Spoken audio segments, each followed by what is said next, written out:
Alright, सो हमने पहले ये देख लिया कि why Next JS and Next JS React JS से बेहतर क्यों है और किस केस में हम नेक्स्ट जेएस का यूज़ करेंगे। ओके, अब नेक्स्ट जेएस का यूज़ कैसे करना है, चीज़ें कैसे काम करती हैं, वो अभी हम शुरू करेंगे, दैट इज़ प्रैक्टिकल। ओके, सो अभी मैंने ओपन कर लिया है नेक्स्ट जेएस का डॉक्यूमेंटेशन। हम इसी डॉक्यूमेंटेशन को थॉरोली फॉलो करेंगे हर एक वीडियो के अंदर, हर एक चीज़ के लिए, because this is the key part, this is the basic. अगर आपने इसे समझ लिया then you can create any kind of website using Next JS. So I will provide this link into the description, आप इसको देख सकते हो।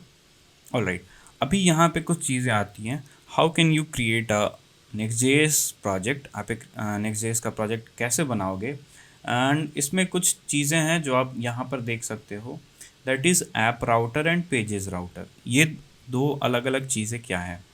तो पेजेस राउटर कुछ ऐसा है जो कि पहले इंट्रोड्यूस किया गया था नेक्स्ट जेएस के अंदर, which is a routing method, and app router is something new. Okay, आप यहाँ पढ़ भी सकते हो, the newer router that support new react features like server components. Alright, तो अभी हम ऐप राउटर को ही यूज़ करेंगे बिकॉज ये सर्वर कंपोनेंट्स को सपोर्ट करता है।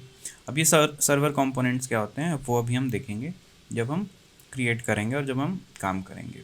पेजेस राउटर जो कि पहले भी था अभी भी है, but app router is something which is better, तो हम पहले इसको देख लेंगे, ऐप राउटर को। ऑलराइट, अभी यहाँ पे देखोगे तो ये कुछ चीज़ें हैं जो कि हम देखेंगे क्रिएट करने के बाद में। ऑलराइट, यहाँ पे pre requisite knowledge, of course HTML CSS JavaScript और रिएक्ट का आपको नॉलेज होना चाहिए। इफ़ यू डोंट हैव, अगर आपको बेसिक नॉलेज भी है देन चलेगा, बिकॉज मैं इस तरीके से इस कोर्स के अंदर आपको वो चीज़ बताने वाला हूँ, सारी चीज़ें बताने वाला हूँ, then you will not feel कि you have no any knowledge of HTML CSS and JavaScript. Alright, तो अभी हम देखते हैं कि एक नेक्स्ट जेएस का प्रोजेक्ट हम कैसे बनाते हैं और एक वेबसाइट कैसे क्रिएट कर सकते हैं हम नेक्स्ट जेएस के थ्रू। ठीक है, सो सबसे पहले हम क्रिएट करते हैं गेटिंग स्टार्टेड पे, एंड नेक्स्ट से स्टेप्स इज इंस्टॉलेशन। ऑलराइट, तो यहाँ पर कुछ ऑप्शंस हैं हमारे पास to create an app, and guess इसके पहले एक और काम आपको करना होगा, that is install the node JS. आपको नोड जेस भी इंस्टॉल करना पड़ेगा अपने कंप्यूटर के अंदर, सो मेक श्योर आप वो कर लो। एंड बहुत सारी वीडियोस पड़ी होती हैं यूट्यूब के ऊपर, आप उससे देख के इंस्टॉल कर सकते हो। तो ये कुछ पैकेज मैनेजर्स हैं, that is PNPM, NPM, yarn and बन। तो फ़िलहाल अभी हम NPM का यूज़ करने वाले हैं बिकॉज नोड जेस जैसे ही आप इंस्टॉल करते हो NPM उसके साथ ही इंस्टॉल हो जाता है।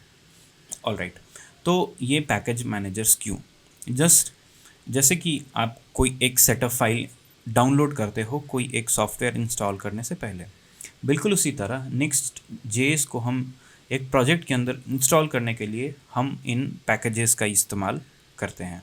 ठीक है, तो ये कुछ कमांड्स हैं जो कि हमें क्रिएट करने के काम में आएंगे। तो सबसे पहले हम चले जाते हैं अपने टर्मिनल पे। ऑलराइट, तो अभी हमारा टर्मिनल ओपन हो चुका है, एंड आप देख सकते हो मेरा पाथ क्या है, सी यूज़र्स अनंत कुमार, मतलब मेरा user name. But I want कि यहाँ पर मेरा प्रोजेक्ट ना रहे, एंड आपको भी मैं ये सजेस्ट करूँगा, दिस इज़ रिकमेंडेड पार्ट, कि आप इस पाथ पे अपने प्रोजेक्ट्स क्रिएट ना किया करो। अगर आपके पास कोई और ड्राइव है दैट इज़ D ड्राइव, तो आप उसके अंदर करो obviously, but I don't have any other drives, तो मैं इसी के अंदर करूँगा, बट मैं करूँगा डॉक्यूमेंट्स के अंदर। ओके, तो हम चलते हैं पहले CD डॉक्यूमेंट्स। तो ये कमांड है, CD मीन्स चेंज डायरेक्टरी। तो अभी अगर आप देखोगे LS करके, तो यहाँ पर आप देख सकते हो ये सारे फोल्डर्स प्रेजेंट हैं मेरे इस फोल्डर के अंदर में। अगर ये कमांड आपके पास काम नहीं करता है देन आप यूज़ कर सकते हो PWD, that is present working directory, जिससे आपको ये चीज़ दिख जाएगी। ओके, बट होपफुली LS काम करेगा, एंड मैं मुझे अभी याद नहीं है LS के कंपैरेटिव कौन सा कमांड होता है इन द विंडोज़, एंड ये मेरा विंडोज़ ही है but I have installed WSL। ठीक है, सो दैट इज़ वाई कुछ लिनक्स वाले कमांड्स भी इस पर रन हो जाती हैं। ओके, उनसे हमें कोई लेना देना नहीं है। यू कैन सी मेरे अनंत कुमार वाले फोल्डर के अंदर एक फ़ोल्डर है दैट इज़ डॉक्यूमेंट्स। तो अभी हम चलेंगे इसके अंदर। ऑलराइट, अभी हम डॉक्यूमेंट्स के अंदर हैं।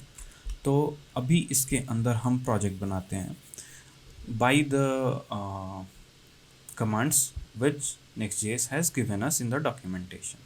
Alright, अभी देख सकते हो आप, पहला कमांड है हमारा npx create next app @ latest my app -- yes। तो ये क्या है अभी हम देखते हैं। पहले इनको हम कॉपी कर लेते हैं। हम अपने पार्शल में आ जाते हैं और टर्मिनल जो भी है यहाँ पर हमने पेस्ट कर दिया। npx simply means node package executor.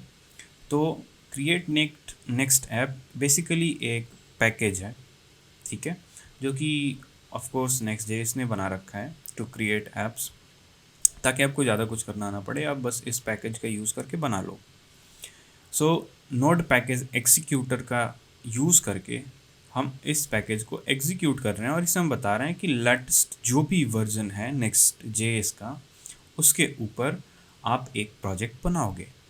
Latest version आप देख सकते हो 16.0.1। ऑलराइट, माई ऐप का मतलब ये आपकी वेबसाइट का नाम होने वाला है। हाइफन येस का मतलब अभी आगे कुछ चीज़ें आएंगी, do you want to create ऐसा ऐसा करके, तो उनको आप पहले ही एक्सेप्ट कर ले रहे हो। ओके, तो मैं इन चीज़ों को यूज़ नहीं करूँगा, I will show you more. तो अभी हम अपने प्रोजेक्ट का नाम रखते हैं learn Next.js and press enter. तो ये थोड़ा सा टाइम ले सकता है पहली बार एग्जीक्यूट होने में। अभी इसके बाद हमें कुछ चीज़ें ये पूछेगा, तो उन चीज़ों को हम बताएंगे। So let's wait.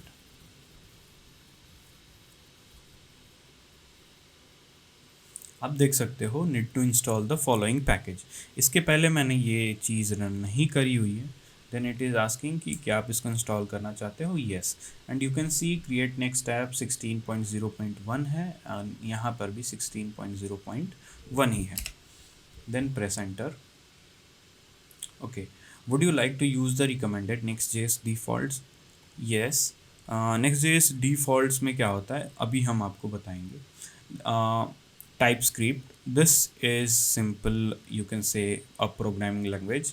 JavaScript का ही एक भाई है जो कि टाइप्स को समझता है, बट JavaScript उतने टाइप्स स्ट्रिक्टली नहीं होता है टाइप्स के लिए। बट TypeScript में कुछ इस तरीके से होता है, अगर आपने C पढ़ा होगा कि अगर आपने किसी वेरिएबल के अंदर इंटीजर उसको बना दिया है, देन अगर आप उसमें कोई फ्लोट वैल्यू डालोगे then it will raise an error. तो जावास्क्रिप्ट का कंपाइलर ऐसा तो नहीं करता कि वो it will raise an error, but code लिखते टाइम अगर आप कुछ इस तरीके का काम करते हो तो टाइपस्क्रिप्ट आपको एरर देगा। इसका टाइपस्क्रिप्ट का एरर आपको टाइपस्क्रिप्ट का कंपाइलर आपको एरर दे सकता है। So that is something TypeScript. तो टाइपस्क्रिप्ट को अभी हम लेकर नहीं चलते हैं, अभी हम देखेंगे JavaScript. Otherwise okay, let's get with the TypeScript because ये कुछ अलग नहीं है, ये भी सेम जावास्क्रिप्ट ही है। Okay, now ESLint। So ESLint is something used for linting and finding linting errors. तो ये एक्चुअल में काम कैसे करता है आप देखोगे तो आप खुद से समझ जाओगे। Now comes Tailwind CSS। तो इस चीज़ को भी हम पढ़ेंगे इसके अंदर। What is Tailwind CSS, how it is different than other traditional CSS। So Tailwind CSS it's something, इसमें क्लासेस ऑलरेडी बनी हुई होती हैं, आप उनका बस यूज़ करते हो। ऐप राउटर, अभी मैंने आपको बताया था कि app router is the new router.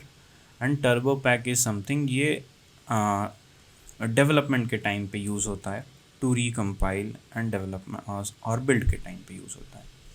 तो ये सब काम कैसे करते हैं वो हम देखेंगे बाद में, बट अभी हम येस यूज़ रिकमेंडेड डिफ़ॉल्ट्स अभी हम कर लेते हैं।